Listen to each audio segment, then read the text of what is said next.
There is a lot going on in the world of motorcycling going into 2025. Things are changing, industries are shifting, and there's some pretty big surprises that I didn't have on my bingo card coming up for the following year. Let's start with the first big development: baby adventure bikes. What was once a kind of haphazard category pioneered by KTM with their 390 Adventure, this is now a fully fledged category that's starting to see some pretty stiff competition. The new baby adventure category is being spearheaded, of course, by the CF Moto 450 MT. You also have the new concept BMW F450 GS, and of course you have the KTM 390 Adventure. You could also maybe make the case that the new Suzuki DRZ 4S is also in this new baby beginner category, but really that bike is more designed for trail duty and is more of a classic dual sport rather than a new baby long distance touring machine.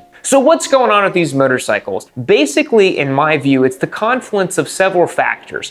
For the past 10 years in motorcycling, we've seen cross-platforming. That means motorcycle manufacturers will develop an engine and a frame and then kind of tweak it to suit many other needs. You see the MT-07, R7, Tenere 700. They're all kind of similar, sharing components and overall bringing the cost down for manufacturers. The other big thing we've seen is the adventure category exploding. People love these motorcycles that can go anywhere, do anything, and kind of dabble in a bit of every kind of riding. I myself have fallen victim to this. I have a Touareg 660 that is a lovable, dependable, really fun, do-anything motorcycle. The other factor, of course, is cost. One of the issues with middleweight adventure bikes, and particularly flagship adventure machines, is that when they have all this tech and feature and all this crap thrown on them, the price starts getting jacked up. You start talking 12, 13, 15, 20, 25,000 for some of these adventure bikes. That's kind of a hard pill to swallow. I think the other thing that's happening too is that many would-be adventure riders have tried riding a 450, 500, even 550 pound adventure bike off-road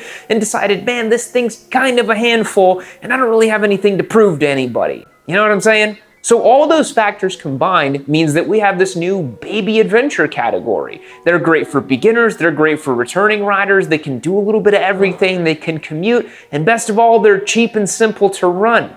I think it's kind of a no-brainer, and the baby adventure bike may be the final form of motorcycling. That's certainly a trend to look out for in 2025. And heck, I just remembered that there's other bikes in this category too. There's the Himalayan 450, Kawasaki is debuting the KLE 500, which may replace the Versys X300 and the KLR 650. There's a lot of interest in this category right now, so don't be surprised if you start seeing massive shootout videos between 5, 6, maybe even 7 different motorcycles in the baby adventure category. All right, the next big trend in motorcycling has to be the new Supersport War. There's 3 motorcycles that are currently spearheading a brand new category of super sport machines that have a lot of track performance, but a little bit of on-road capabilities as well. Obviously, there's the new Yamaha R9, but the new Panigale V2 was kind of a surprise to everybody in an accessible, usable package, relatively low price for Ducati. They lowered the horsepower, they kind of made it a little more amenable for street duty. Kind of sweet. And then you have the KTM RC990, but we're going to talk a little bit more about KTM later in this video because that's another trend we're seeing. I wouldn't be surprised if in the latter half of 2025 we get some releases from maybe Triumph or Suzuki or maybe Kawasaki, maybe Honda even, trying to gun for this new generation super sport category. The other big development is that these new motorcycles are now capable in competing at the World Supersport level because the rules have been changed so much that you can now run an 890cc triple alongside an 890cc V-twin and maybe even the RC990. The rules are kind of all up in the air right now of what motorcycles can actually run in this category. Imagine if Kawasaki comes out with a ZX-7 that maybe features a detuned inline 4, a little bit more upright, a little bit more comfortable. Maybe Triumph releases a Daytona 800 to compete in this category, maybe a big brother to their kind of limp-wristed 660. Maybe Suzuki releases an updated GSXR 750 that has a detuned motor and slightly more agreeable ergonomics. I don't know, it's a very exciting time for the Supersport category. Okay, the other trend that I'm seeing in 2025 that will definitely continue is bikes, unfortunately, will keep getting bigger, they'll keep getting more complicated, and they're going to keep getting more expensive. The canary in the coal mine for this really, to me, was the DRZ4 coming with ride modes. That was kind of crazy that a simple, bare bones, single cylinder Suzuki Dual Sport now has ride modes. Basically, what manufacturers are doing now, because we're seeing diminishing returns in terms of chassis development and engine development, is just throwing farkles and features on bikes that don't really need them. It's a quick and easy way to charge more for customers if you put a fancy TFT dash or useless protections or ride modes or traction control or other fancy doodads and whiz bobs that you really don't need. Conversely, I also think the trend of simple back to basics motorcycles will continue, a la the Hornet that Honda is now piloting out. A sub 10,000 pound, 150 horsepower, 1000cc naked bike that is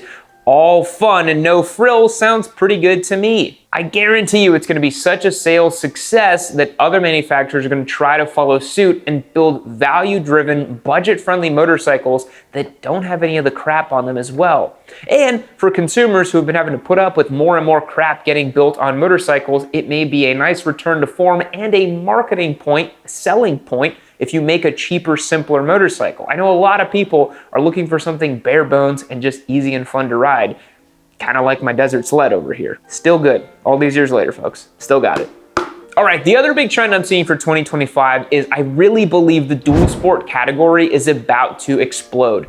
Again, calling back to the Suzuki DRZ4, the new updated version of the DRZ 400 that ran unchanged for almost 20 years, that was a big deal. It means that Suzuki now recognizes that people do want an updated DRZ. They do want nice, easygoing trail motorcycles that have a slightly bump up in displacement that allows them to travel on road a little bit easier as well. I wouldn't be surprised if Yamaha releases a new WR300, maybe an update to the 250. Maybe they'll go whole hog and release a WR500 to really compete with the DRZ4. I also wouldn't be surprised if maybe Triumph comes out with a road-going model of their current enduro and motocross dirt bikes, seeing as they now have plenty of acumen building those machines. And with the next trend we're going to talk about, it may be the perfect time for other people to start building trail-going motorcycles because it kind of looks like KTM is going out of business. I know this was virtually unthinkable a few years ago, where KTM seemed to be on top of the world releasing exciting motorcycles, doing cool stuff. You know, everybody was on the KTM hype train. But really, ever since the KTM camshaft failures, the stupid subscription packages they tried to sell, I can't imagine they're having a good time right now. In fact, it was reported recently that they're going to need a bailout in the high three-figure million-dollar sums. We're talking hundreds of millions of dollars to rescue KTM. Now, KTM is owned by the Pierer Mobility Group, and so I imagine they're able to do some creative accounting and shuffle some money around to save KTM, but things are really not looking good for big old Orange over there. And if I was Pedro Acosta, I would certainly be on the phone to GD Delinia right now trying to score a factory Ducati seat at some point in the future. Because it turns out when you make heinously unreliable motorcycles, you make them ugly insectoid looking things, you charge ridiculous subscription packages for users, there's only so much that people are willing to take. And on top of that, you're trying to charge like $15,000 for dirt bikes. Look, I know KTM simps are their own special group of people that are willing to take the whip back and forth as long as it's branded Orange, but at some point, these people have to give up. All right, the next trend that hopefully will come into light, we started seeing this with Honda's V3 boosted model concept they released at EICMA. So this was a, I believe, 750cc V3 motorcycle with an electrically driven turbocharger slapped to the top of it. Totally bonkers stuff. But what it shows to me is that manufacturers are not just throwing in the towel on internal combustion engines. They're not just going to EVs and trying to build batteries and going to the Democratic Republic of Congo and mining all of the lithium out of the Earth's core. They're actually going to try to make more efficient, more interesting internal combustion engines. And really, for me, that's super exciting because I don't want to see everything just be a derivation of some electric motorcycle. Electric motorcycles still make very little sense for consumers, and that's bearing out in terms of electric companies folding left and right and really not meeting sales. Gee, it turns out when you make a $20,000 motorcycle that doesn't do anything better than current $20,000 motorcycles,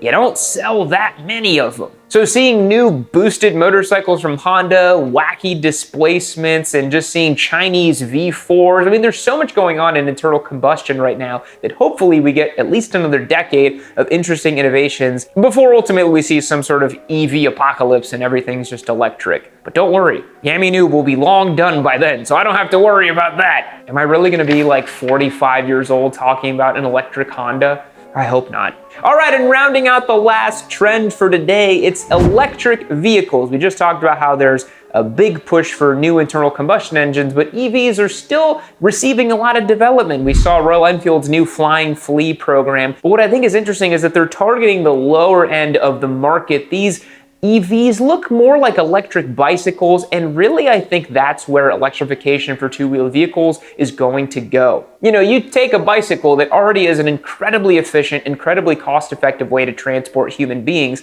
you attach a pretty small, pretty lightweight, pretty easy-going small electric motor and battery combo, and you maybe increase the price a little bit, but you drastically increase the potential of the vehicle. That to me is economics that makes sense. So I wouldn't be surprised if we start seeing motorcycle manufacturers dipping their toes into these markets, kind of like Royal Enfield's doing with the Flying Flea program. In theory, they're going to be smaller, cheaper, simpler, and I'm all for it. I think that's a great corollary to our normal motorcycles over here. All right, folks, those are my thoughts on the 2025 predictions. What do you think? Drop me a comment down below and let me know if you think anything I've said in this video is actually going to happen or is happening, and if you think I'm just a complete crockpot that's full of you-know-what. Either way, let me know in the comments down below and join over on YamiNoob.co. It's going to be fun with our next giveaway bike launching very, very, very soon. We'll catch you in the next one. See you later. Keep watching Yami Noob.